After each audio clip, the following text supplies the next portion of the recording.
Maria Clara, asan ka na? Hinahanap kita.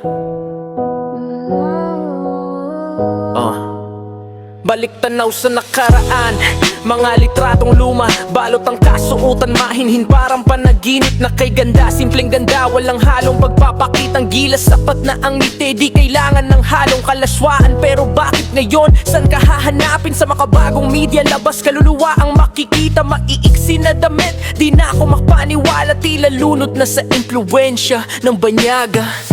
Saan ka, Maria Clara? Ang simple at eleganteng tengda biglang nawala.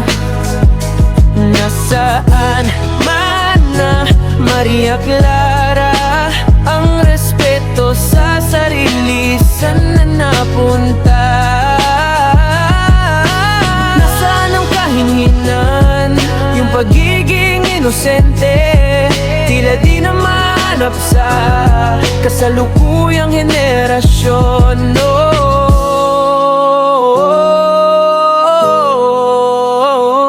Yung pananamit, kaluranay na basehan, parang wala nang pakialam sa ating kultura. Mga barot, saya at terno sa museo na lang ba ginaya ang panlabas? Pati na rin ang asa, kinalimutan ng ugaling sa atin. Laging nagsasabi na moderno na ngayon, pero di naman ibig sabihin nakalimutan kung ano tayo noon. Saan ka, Maria Clara? Ang simple at eleganteng dangda biglang nawala. Nasaan ka na, Maria Clara?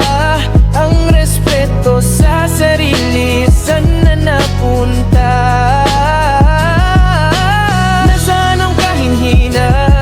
Yung pagiging inosente, tila di na mahanap sa kasalukuyang henerasyon.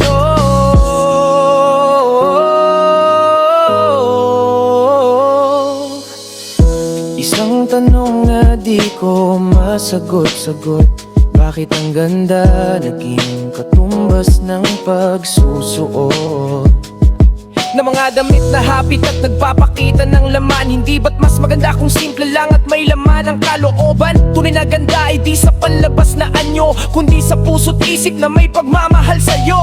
Balik tanaw, wag na lang lumipad ng malayo.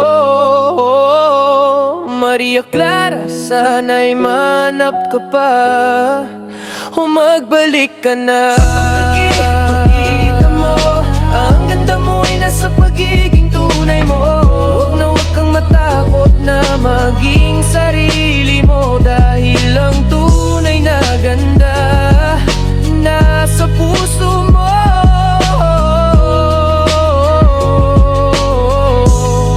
Maria Clara,